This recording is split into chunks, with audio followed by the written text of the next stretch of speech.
Good morning, everyone. Welcome to Blacklogic. I just have a couple stories for you guys for your news update this morning. And we're going to talk about how Trump slaps Harvard with a $2.7 billion freeze. And a lot of people are basically asking the question, is this politics or is this punishment? Also, we're going to talk about this story that you see on your screen. Israeli forces massacre civilians during aid delivery, war crimes or mistake. Would this give justice or any sort of comparison to the attack at a Jewish gathering, a pro-Israeli, pro-Semitic gathering, when a pro-Palestinian personnel, I forgot his name of it. I believe his name was Muhammad, um, and he sought to throw Molotov cocktails into that crowd. Does this incident here give justification? In my opinion, absolutely not. But that's the question that I know a lot of people are going to be asking. Also, we're going to cover Russia demands surrender, not peace. Ukraine hangs in the balance when it comes to that. And I'm kind of give you guys a comprehensive breakdown of some of the history between Ukraine and Russia. Because again, a lot of people don't understand why these guys are still at war and still at war. What seems what's going on 3 years now, 3, 4 years now. Also, we're going to talk about the funding of Harvard and what that actually supports. And we're going to kind of talk about the pros and cons of that as well. Okay. So, first, let's get right into the story that you see on your screen here because tragedy strikes in Gaza when it comes to this particular story. And there was reports emerged of Israeli forces opening fire on Palestinians gathered near an aid distribution center in Rafah. At least 27 people were killed. 27 people were killed and dozens injured, marking the third such incident in recent days. And the Israeli military claims it's targeted individuals who deviated from designated routes, but eyewitnesses described the attack as indiscriminate. The United Nations has condemned this incident, warning that obstructing aid can constitute a war crime. The humanitarian crisis in Gaza continues to deepen the ongoing conflict. And what it seems, okay, I guess on the world stage, I'm going to say it. From what it seems from the world stage, or at least from my purview, is that we have an ongoing genocide of one particular people. A terrorist group by the name of Hamas did a very tragic terroristic act by kidnapping and killing over 1,200 Israelis. And from that incident, we have 40,000 plus innocent civilians. That's what the reports have it. 40,000 plus innocent civilians, citizens of Palestine, who have been killed, captured, detained, dismembered. So when we look at these ongoing incidents and conflicts that we have in Ukraine now, excuse me, not in Ukraine, but in Palestine, we now have Israeli forces firing at people in dire need, people who are seeking humanitarian aid. So I guess what is the ploy of the United States government in this? We've been heavily involved in almost everything else, but when it comes to the state of Israel and their actions lately, it's been hush hush over Jerusalem. No one has been really talking about this, that there's ongoing conflicts each and every day. People are getting killed, people are dying from this conflict and battle between Hamas and Israel. And some people say this is just a way that Israeli forces, okay, this is not me, but reports have this is a way that Israeli forces can basically make Gaza a desolate land so they can come in and rebuild it and occupy it and do whatever they want to do with that particular part of the land. I want to see opposing stories where Israelis are helping the innocent Palestinians that has nothing to do with the terrorist group Hamas, that have nothing to do with the ongoing conflict or the terroristic acts of Hamas. I want them to see give humanitarian aid. But yet again, American resources, billions of dollars, have been forked over to support these people, but not from the country that's in that particular region that we're also giving money to. We give billions of dollars to Israel each and every year.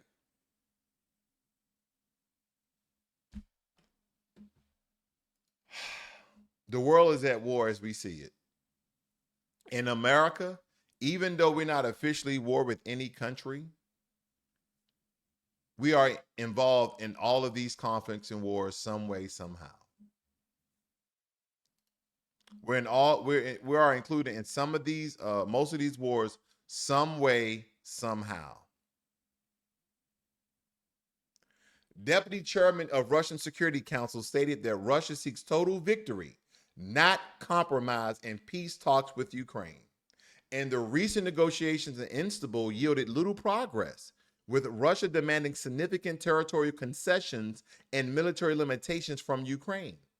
Meanwhile, Ukraine reported a deadly rocket attack in Sumy, resulting in civilian casualties, and claimed responsibility for damaging a key bridge in Russia. The prospect of peaceful resolution remains bleak as hostilities escalate. And when I look at this, the only thing I see is a constant conflict and battle and war, how Russia invaded Ukraine, but nobody knows why. Nobody knows why this ongoing conflict, this ongoing war continues. What is the justification? What is the reason behind Putin's action in invading and trying to take over Ukraine? Let's talk about it. Because when we talk about the deep roots between Russia and Ukraine, even before the Soviet Union, Ukraine and Russia are like estranged siblings with a shared childhood. They have very bitter memories and blood-soaked disputes over the family estate. And as I told you this before, I spoke with a Ukrainian man on my cycling ride last Saturday, and he told me they're basically one of the same people. They all are descendants of the Slavic people. Now, the modern Russia, Ukrainian, and Belarusian identities are traced their roots to Kievan Rus, a federation of Slavic tribes centered in what is now Kiev, not Moscow. In fact, Kiev was the original capital of Slavic Orthodoxy and civilization long before Moscow was anything more than a village surrounded by mud and trees, because Ukraine as a country is older than Russia. Now, we talk about the Mongol invasion and the rise of Moscow between the 13th and 15th century. The Mongol Golden Horde raised Kiev in the 13th century. Now, as Kiev declined, Moscow rose in the northeast under Mongol favorite and gradually consolidated power, eventually claiming to be the third Rome after it failed. Now, Ukraine, meanwhile, what occurred there, they got tangled up with Poland, Lithuania, Austrian-Hungarian Empire. Now, here's the bombshell most people don't know, because Ukraine was very instrumental in forming the Soviet Union. That's one key component that a lot of people are really not speaking about, how Ukraine was a very, almost spearheaded the forming of the Soviet Union, and this was all behind power. This was about power, ladies and gentlemen. Where do we go from here?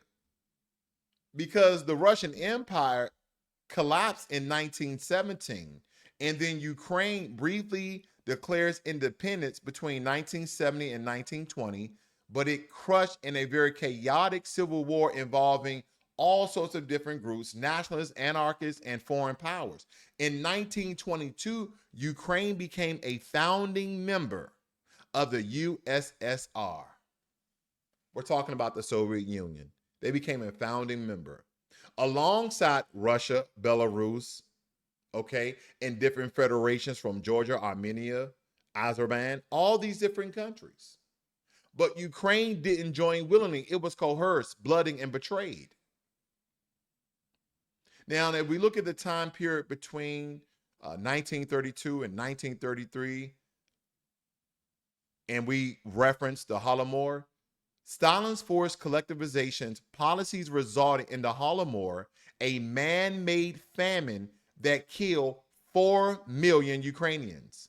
Now, for you guys who are not familiar with the term I'm stating here, it's Holodomor, Holodomor.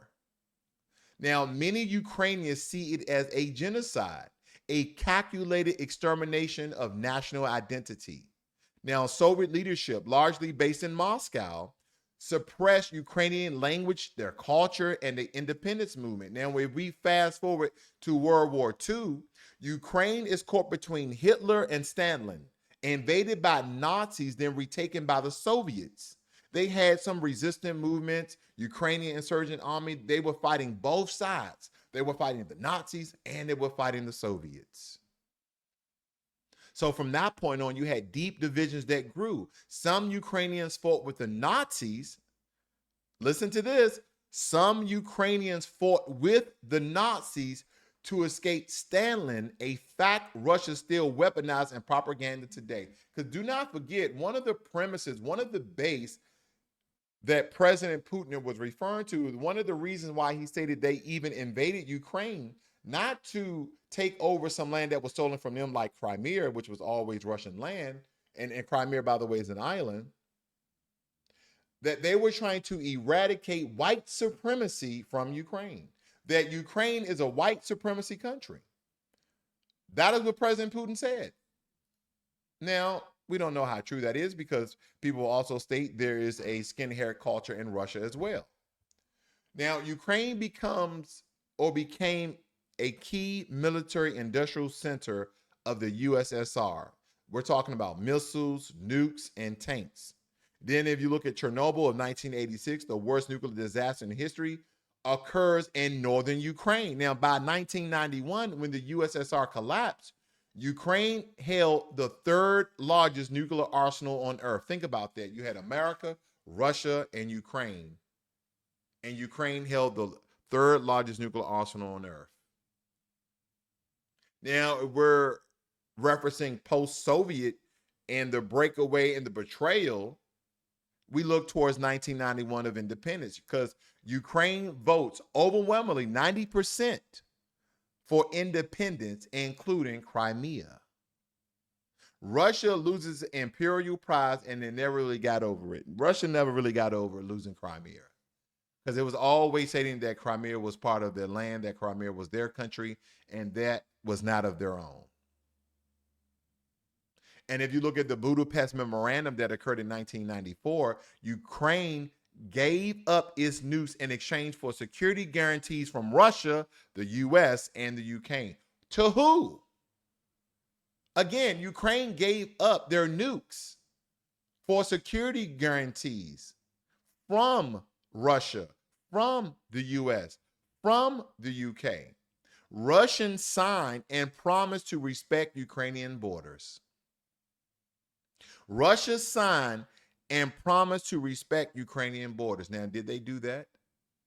Absolutely not, because that didn't age well, did it not? Now, Ukraine wants West, but Russia wants control. Now, the Ukrainian people, especially in the West, push towards Europe, democracy, and NATO. But Russia seeks this as betrayal, a Western-backed coup on its doorstep. So how do you think Russia's going to take that? Now, in 2014, when we look at Crimea and the Donbass, after Ukraine's pro-Russian presidency is ousted during the Euromaidan protest, Russia invades and annexed Crimea. And then you have a lot of the Russian-backed separatists wage war in eastern Ukraine. Over 14,000 people died before 2022.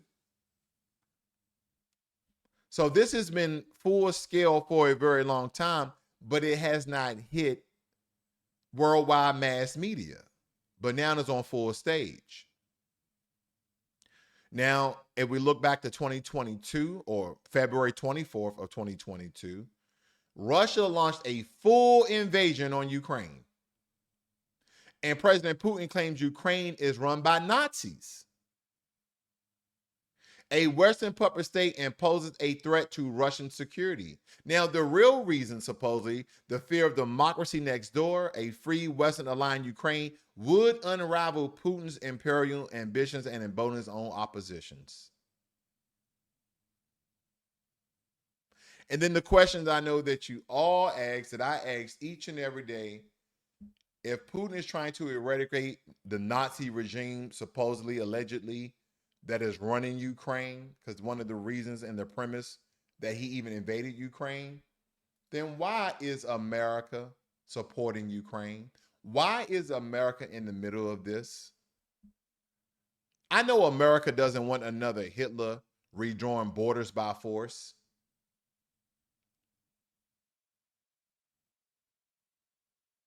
Because we'll look at it, when you essentially attack Russia as a country like ours, do not forget the relation that Russia has to China, Iran, India, North Korea. And when you look at it, even though it was kind of tossed around, Ukraine isn't a NATO member, but some people may look at Ukraine as a NATO buffer. Now, if Russia rolls through Ukraine, Poland and the Baltics supposedly are next. Is Russia slowly trying to reform the Soviet Union? And I've heard critics all across media stating, is this democracy or autocracy? Because Ukraine is a test case in the global clash between open societies and authoritarian states. And then let's be honest, Ukraine is a live fire testing ground for U.S. weapon systems. And aid is not a free gift because it boasts and it boosts American defense contracts, global influence, and armed diplomacy. So the only question that I have, can America walk away? Can America walk away from Ukraine? What if America pulls out? Well, most likely Ukraine falls. Russia likely wins or carves out a very large chunk of Ukrainian territory. And million more of Ukrainians can be displaced and be refugees of America and the UK. Does that in any form or fashion involves NATO? Because that may fracture NATO. I mean, because Europe is going to panic. Countries like Poland, Estonia, Lithuania, they're going to demand U.S. bases and nukes to protect them or to support them. And if by any chance, if NATO shows any weakness, President Putin is going to see that as a crack in their security, and he's going to smell weakness from a long way away. And if I look at the world stage, if America really stepped out of all these different conflicts and these very political complex situations, what about China and Taiwan? China is stating that Taiwan is actually part of China. And Taiwan is stating that we are an independent country. We do not belong to China. Even though they share some of the same languages. So if America moves out all of these different worldwide conflicts, China would then move on Taiwan. If America won't back Ukraine, will it defend Taiwan? I don't believe so. Because when you look at China, Iran, and North Korea, they will get the green light to go rogue. Remember, Ukraine gave up nukes in exchange for U.S. protection. So this is one of the reasons why the U.S. is involved in the Ukraine and Russian war. Because if the U.S. walks away, other nations may seek nukes as insurance. Because don't forget that partnership and that treaty that was signed. Ukraine, if you give up your nukes, we will protect you from Russia. UK stated we'll protect you from Russia. And then even Russia stated that we won't invade. But all this has faltered. All this has not become true. So can America walk away? Will we break our promise to Ukraine? Are the American people now privy of the information and historical background, the reason why we're supporting Ukraine? This is why when people tell you it's about the here and now, it's about present day, and it's not about history, the only way for you to understand the present is for you to know the history. We can talk on the surface about Ukraine and Russia all day, but if you don't know how things occurred, if you don't know how things started, if you don't know why America's involved, this is the reason why. The only question is, how long are we going to protect Ukraine? How long are we going to support Ukraine? I wish I could see that treaty that was signed now. I wish I could see that promissory note that was signed by the UK and America as well. Was there an end date? Was there a dollar amount? Was there an expiration date of how long we'll support? So again, I ask myself, should America stay or walk away? Because let me tell you something. If America stays involved, roughly three things that I can come up with very quickly here. We're going to have endless spending in the support of Ukraine's security. Endless spending of their security. We're going to have political polarization, and then the risk of escalation with a nuclear superpower like Russia. And escalation could lead to small conflicts and battles that may lead to even full-fledged war. But what if we walk away? What if America walks away from the Ukrainian-Russia conflict? Well, I can tell you quite frankly that Russia will win. Global democracy will take a hit, as the Western media would say. And most importantly, the U.S. credibility will be burned because our words will never hold up in international court again. But neither choice is clean. Because when you have when you're talking about geopolitics, it isn't really about perfection. It's about, unfortunately, the lesser of evils and playing the long game. Ukraine may be a very small nation, but it's the ground zero of the 21st century of ideological war. So again, do I know the right choice for America to step out of this war? On the surface, it's very easy. We should just pull out, let them handle their own business. They're a European country. And some people even state that America is a European country. No, it was colonized by the Europeans, but it's not a European country. It's America. We're on a whole different continent. These are the Americas: North America, Central America, South America. Yeah, you had European colonizers, murderers, killers, rioters, looters to take over this land by force. But this is America. I digress. Let's move on. Because I definitely want to touch on this Harvard story. This Harvard story is something else. Because when you look at the amount of funding that the U.S. government has given to Harvard, it's astronomically high. We're talking about over $100 million. We're talking about billions of dollars. Because Harvard University is at the center of a political storm as it confronts the Trump administration over very significant federal funding cuts. And the administration has frozen over $2.7 billion in research grants, citing concerns over the university's handling of anti-Semitism and diversity initiatives. But Harvard argues that these cuts are politically motivated and jeopardize critical research in areas like tuberculosis, ALS, and food allergies. Now, in response to that, the university has allocated $250 million from its endowment to sustain research efforts. And this clash raises questions about academic freedom and the politicization of education. I'm going to go there today because I haven't went there yet when it comes to Harvard and this millions of dollars. I touched the surface on this.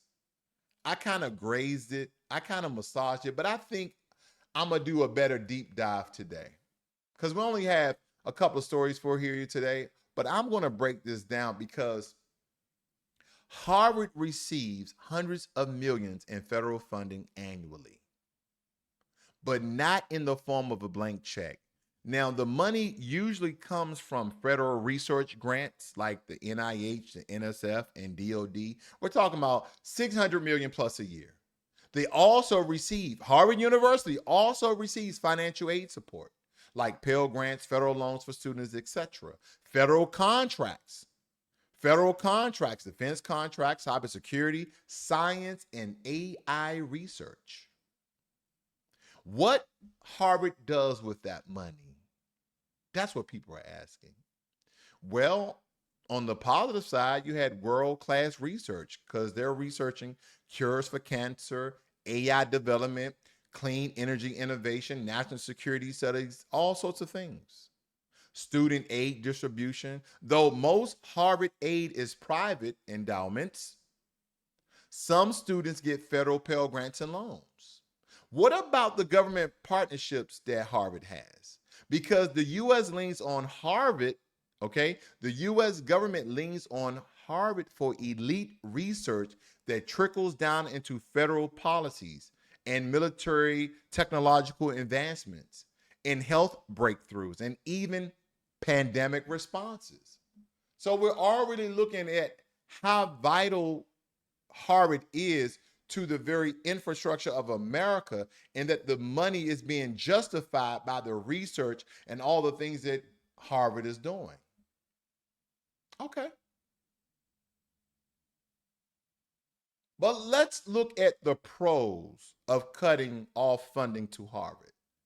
In some regards, this is almost like leveling the playing field, because by redirecting federal money from a $53 billion endowment juggernaut to underfunded HBCUs and other schools who are in dire need of this money, trade schools as well as community colleges could be transformed and could transform lives. Harvard could survive without it. Other schools, not so much. Harvard could definitely survive without the government support. But other schools, again, not so much. What about holding elite institutions accountable? Harvard is the richest school in America, if not the world. This is how we essentially saw holding elite institutions accountable. Because already Harvard has faced criticism for alleged anti-Semitism on campus, race-based admissions, elitism, and detachment from working class American realities. Because we already know if you attend Harvard, if you graduate from Harvard, you're going to come out making $100,000 easy. You went to the best school in the world. You went to the richest school in the world, and the only thing you're going to have is networking of the most powerful people in the world. Cutting funds could be a very symbolic move to remind Ivy League schools they answer to taxpayers too, because the money that Harvard is being funded by taxpayer dollars. Because we can essentially break the ivory tower monopoly. The best ideas don't only come from Harvard. Again, the best ideas don't only come from Harvard. Defunding could encourage decentralization of innovation, giving other schools a shot at major government-backed research and give other schools a shot of other students in those schools becoming just as powerful and influential and innovative as those who attend Harvard. What about if all these schools had the same resources? What about if all these other schools, HBCUs, and other schools who are not federally funded at the level that Harvard is?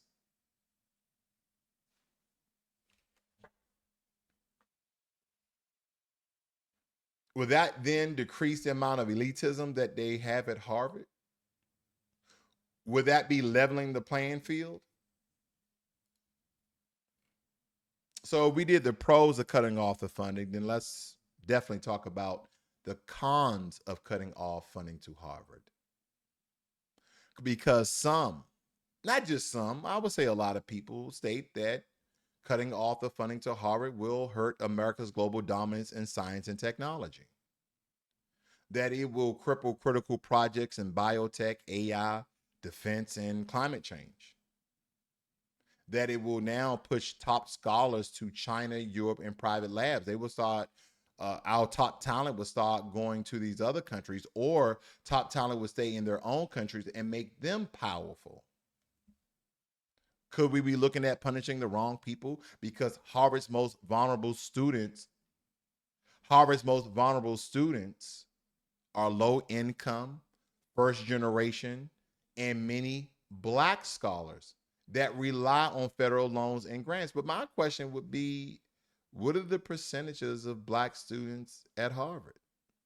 And then I know a lot of people like to throw in this racial trope. Well, how many of those students are Black on DEI? Believe me when I tell you this. Only the top Black students go to Harvard. We're talking about valedictorians, salutatorians. We're talking about, 1,400 on your SATs, et cetera, et cetera, et cetera. I couldn't attend Harvard. I only got 1,100 on my SATs. But removal of federal support may hurt them more than the elite legacy crowd. And some will argue that this will weaken national security because Harvard receives defense contracts and conducts research on cybersecurity, AI, and biodefense. And cutting it off could disrupt those projects or push them into less accountable hands, meaning because of the amount of research and historical knowledge that Harvard has, other schools don't have that.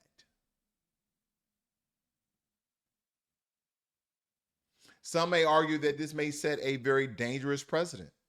Using federal funding to punish institutions for political or cultural reasons could backfire. Because today it's Harvard, tomorrow it's a journalism school, a public university, or some sort of think tank that challenges the government. Why? Why does Harvard gets the money in the first place? Some people will say, oh, because Harvard always delivered, and it's a meritocracy game. And that is flawed, but it's a real thing. They attract the top minds. They win competitive federal research grants. They publish, patent, and innovate like crazy. They contribute to America's brain power and economy. But again, here's the kicker. They don't need it to survive. Other schools do. Imagine this, family. Imagine taking just 20% of the federal money Harvard gets. This 20% of the money that Harvard gets, let's say 100 million. And then we start to pour that into HBCUs like Howard, Fisk, or even Jackson State, into vocational programs that train welders, coders, nurses, into rural and tribal colleges forgotten by the funding game. And because I understand that this kind of investment would move the needle on workforce development and Black upward mobility and economic rival in forgotten zip codes. That is what nobody is talking about. But let me be clear. Harvard is not the villain, but continuing to shower it with federal cash while entire regions of America rot in undereducation and underemployment, that's a policy failure. It's a reset, not a punishment. It is very long overdue. If the U.S. is serious about equity, innovation, and economic survival, it has to invest beyond the Ivy League. Because here's the thing, does all the top talent go to Ivy League schools? Do they only go to Harvard? Do they only go to Yale? Do they only go to Brown? Do they only go to Stanford? Absolutely not. Absolutely not. You know what? I want to know what school, and I wasn't going to do this on camera. I'm just, what's the guy's name? Is it Wes Moore who made that? I forgot the gentleman's name who made the atmospheric water gathering machine that extrapolates the moisture from the air and created to potable drinking water. I thought it was named, let me see, the AWG water machine. Let me just look this up very quickly. I forgot the gentleman's name who created this. But did he go to Harvard?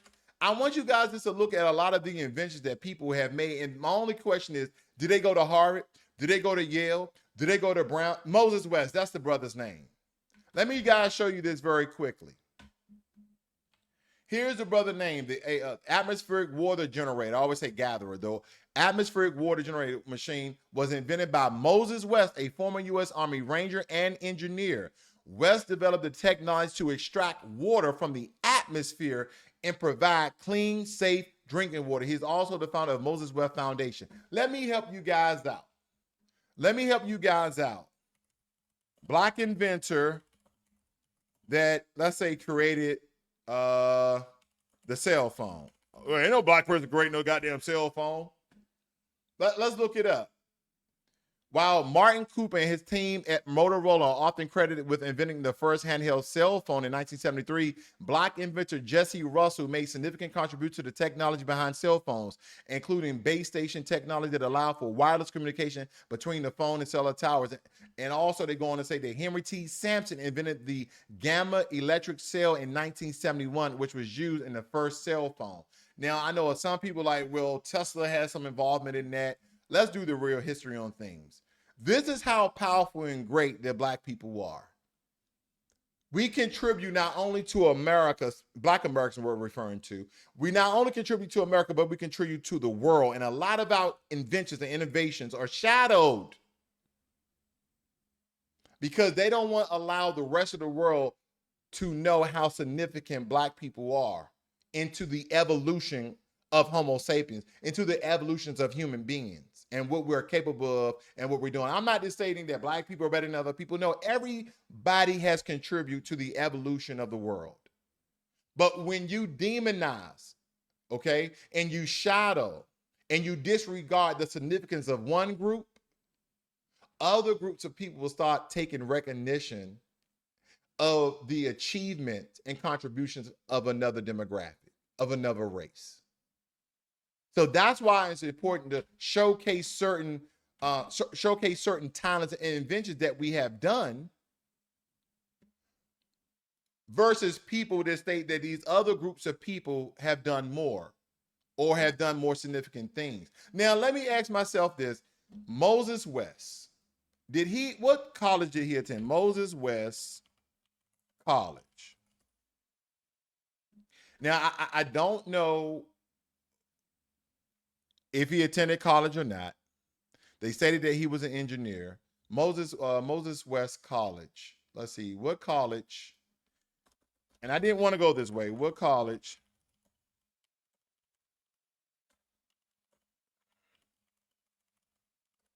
I just want to know, what college did Moses West attend? Okay, they're not really showing that it said what college did Moses Brown see. They don't even know what school he went to. I don't even think that's public knowledge, but I guarantee if Moses West went to Harvard, Yale, Stanford, Brown, all these Ivy League schools, I guarantee you, MIT, NJIT, all these prestigious schools, especially for engineers, I guarantee it will be showcased. I guarantee. Oh, right here it says Moses West. The group met on the campus of Texas A&M. Now, Texas A&M is a black school, but nonetheless, I believe Texas A&M. See, is Texas A&M? Let me make sure I'm here on camera. I'm just gonna do everything live today. Is Texas?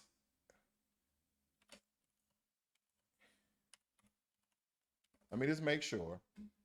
Okay, Texas A&M is not an HBCU. Okay, is a public land grant research university located in College Station. Okay, but nonetheless, I know they have a high attendance of black people there. That's why I thought it was a HBCU.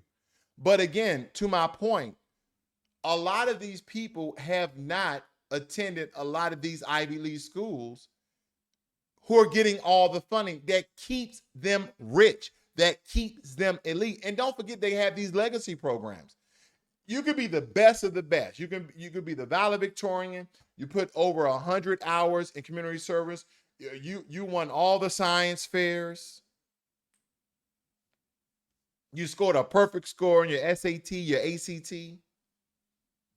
But if they already met their quota because they had to allow some legacy people inside of Harvard, even though you're best of the best, that means that C student, but his father, his mother, their father, their mother attended Harvard or Yale, all these other Ivy League schools, then you have a short chance in hell in attending that school as well. Let's jump into our last report here. Now, tensions are rising between the U.S. and China as Beijing accuses Washington of violating a recent tariff truce. And the U.S. imposed new restrictions on AI chip exports and announced plans to revoke Chinese student visas. Actions China deemed as serious breaches of their agreement. The Chinese Commerce Ministry warns of firm retaliatory measures, signaling a potential escalation in ongoing trade conflict. Now, I guess the question that I always ask myself, allowing Chinese students and American students, is that a privilege or a right?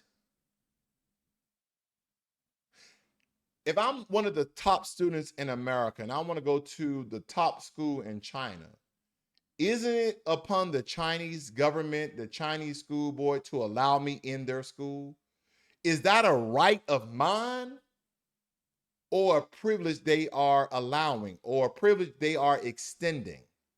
So again, when I look at this, revoking student visas to Chinese students, that we already have over 275,000 Chinese students in America, is the Trump administration denying a right or denying a privilege? Is it a privilege to go to American schools if you are a foreigner? Absolutely. Absolutely. You have colleges in your own country, but you want to go to the best university in America. You want to go to some of the best universities in America, not just our Ivy League schools, because we have tremendous schools all around the country. Unfortunately, about a third of them are unfunded. Most of them are HBCUs, unfortunately. But we still have some of the top talent in all our universities. Florida State, Penn State, okay, Caltech. You have all these different schools around the country. On every coast, down south, up north, Midwest, we have prestigious colleges all around America. So it's not a right for you to come to our schools. It's a privilege. And it's a privilege we are extending to to acquire the smartest people in the world. But if the Trump administration see this as a potential security threat, because we don't know who we're letting in our schools, we don't know who we're allowing to learn some of the technologies we are teaching in our schools, some of the methodologies and strategies. Am I American to state that, oh, I'm such against it, you should allow all those Chinese students in our schools? I'm very, very indifferent. I'm not nay, I'm not yay. I'm just very, very indifferent on that altogether. Now, last but not least, I kind of went longer than I intended to, but I do want to share this video with you guys because this is actually older than what you guys noticed, and this is about a situation between a police officer and a young man who was just simply taking out the trash. He was simply taking out the trash, and the police came upon him and detained him. I want you guys' reactions on this. Please leave your comments below. A kid bringing out his trash to be dumped, and he's getting harassed by the police.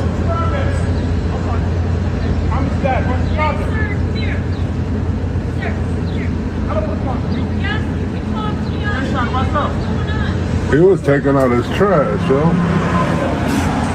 His dad's coming out to see why they have put his son in here. Now, as I'm looking at this young man, he looks between the age of 12 to 14, maybe 15. I believe he's between 12 and 15, just to kind of give you guys some context. Handcuffs.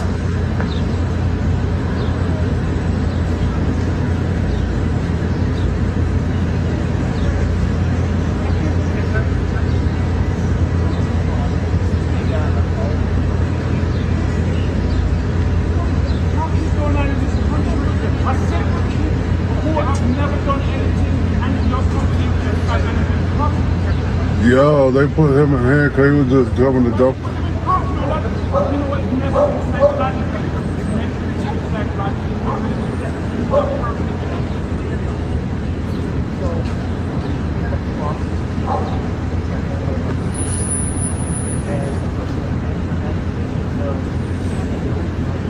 Yo, that was the wrong shit. You always use that as an excuse, man. It doesn't matter what your black match in the description, bottom line. He fit the description. That's for. Now, this situation happened in Lansing, Michigan.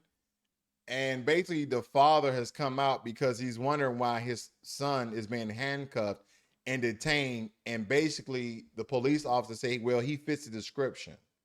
And the father, of course, is irate, very agitated, very upset behind this because he said, you always use that excuse. Now, granted, here's a question. Do all black people look alike? I wonder. Now, here's my question. Do all black people look alike? Do all black people look similar? Now, let me show you the contrast here. Do Cat Williams look like Faison Love? Does Faison Love look like Cat Williams? Do I look like Cat Williams? Do I look like Faison Love? Now, I could be the same complexion as Faison Love, but Faison Love look like he got 200 to 300 pounds on me. He has dark circles, seems a very indented eye orbits. There are so many features that we are different in. And here's another question. Do I look like the gentleman here who's defending his son?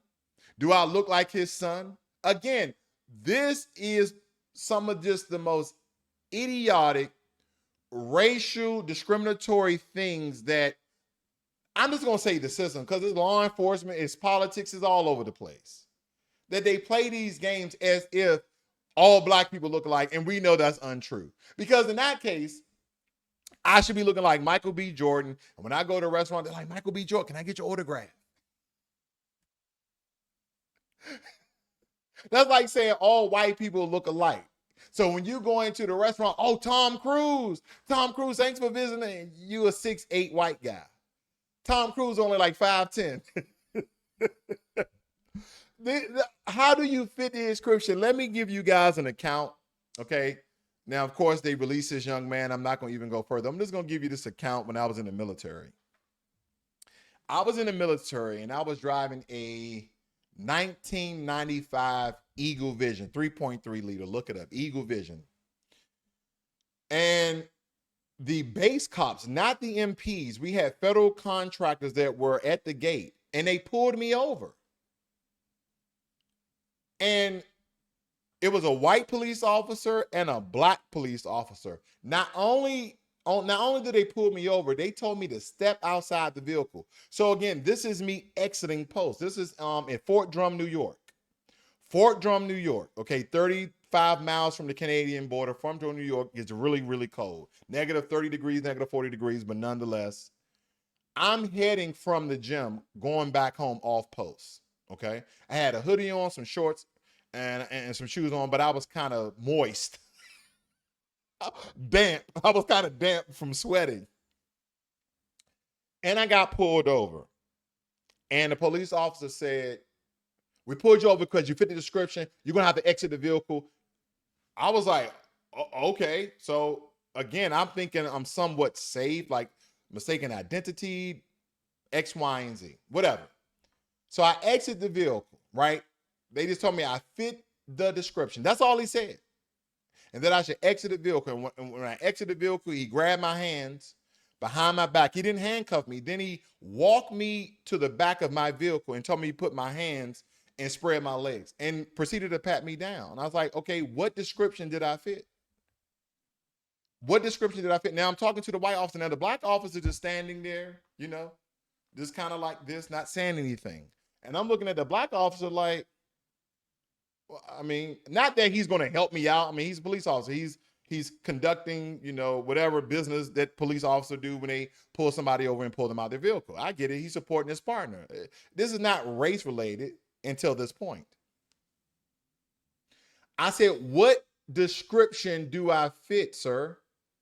He said, you fit the description of a 5'10" to 6'2", bald head, dark-skinned black man. I said, sir, how could you see me with my tinted windows? That's number one. They were illegal. He didn't even give me a ticket for my tinted windows that were illegal. But that's what it said, the description. I said, was there an account of a vehicle? I said, someone stated that someone's driving a 1995 Eagle Vision, because Eagle Visions are still a rare car today. Like, they don't even make them no more. So me having a 1995 Eagle Vision was rare. Not too many people had that car. So I said, is that the account that you have? And I'm having a conversation with again, my hands is on the steering wheel, but I'm looking at him, talking to him. And I'm like, what description? I said, sir, you just described 500,000 black people in the army. 5'10" to 6'2", dark-skinned, bald-head black man. You just described half of the military base. That's what you just described. And then the black police officer just shaking his head, smiling, looking down. And I said, sir, I looked at the other police officer. Now, this is why I said it was race related. I said, sir, you're not going to jump in this and see how this atrocious this is, how silly this is? Then a report came over their radio. Hey, do we have any updates on the white Honda Accord, da-da-da-da-da-da-da? And they kind of gave a description of a person, which was not a dark-skinned black man. And they're like, oh, sir, we apologize. Because they were getting into searching my vehicle. Let's check your license. Like, I'm already out the vehicle. You saying I fit the description. The description that came over the radio of the person that you're looking for and the car that you're looking for is totally opposite than mine. So why didn't you guys do that? Why did you pull me over? They told me get in my car and be on my merry way. And till this day, I don't know the real reason behind my stop, but I can sure conjecture about it. Nonetheless, you guys have a great and wonderful morning. This is Blacklogic.